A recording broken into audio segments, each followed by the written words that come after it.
I didn't expect to feel fear that night, not from him. Not from the man who'd always treated me like a friend, like family.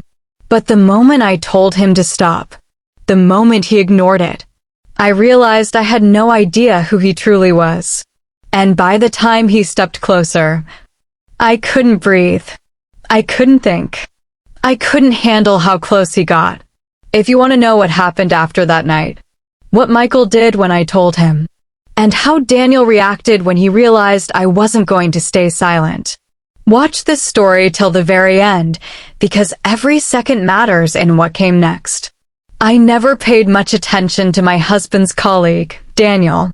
He was always the quiet one, polite, calm, someone who blended perfectly into the background. The type of man you'd trust without thinking twice. But that was before the night everything snapped. My husband, Michael, left for a business trip. It was supposed to be a simple 3 days out of town. Nothing unusual. Nothing to worry about. Except, the second he left, the house felt heavier than usual. Quiet in a way that didn't feel peaceful. Around 8 p.m., my phone rang. It was Daniel. "Hey," he said, his voice softer than normal. "I'm outside." "Outside? At my house?" For a moment I thought he was joking. "Outside where?" I asked. "Your gate." My heart jumped. He'd never visited before, not without Michael, not without a reason. "I just wanted to check on you," he continued. "Michael said you've been stressed. I brought something." He sounded normal. Too normal. Against my better judgment, I opened the door. He walked in holding a small bag, tea, snacks, nothing suspicious, but there was something in his eyes that didn't match his usual calm. Something intense. Focused. Sharp. We talked for a few minutes, harmless things, until his tone changed.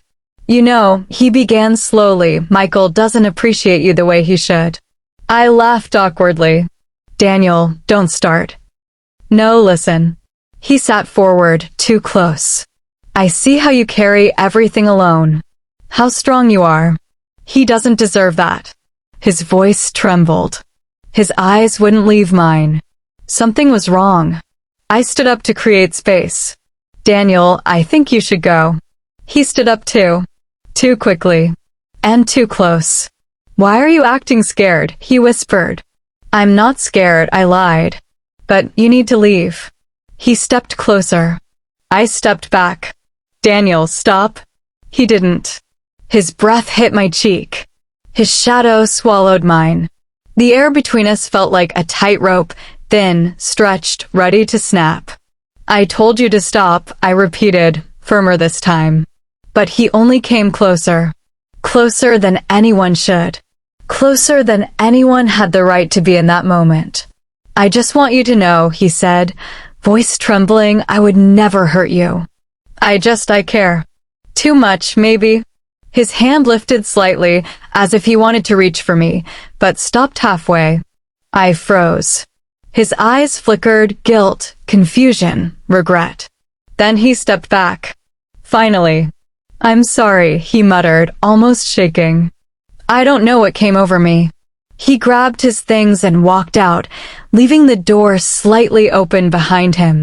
I stood there for minutes, trying to understand what just happened. Trying to make sense of the man who had always seemed steady, safe, predictable.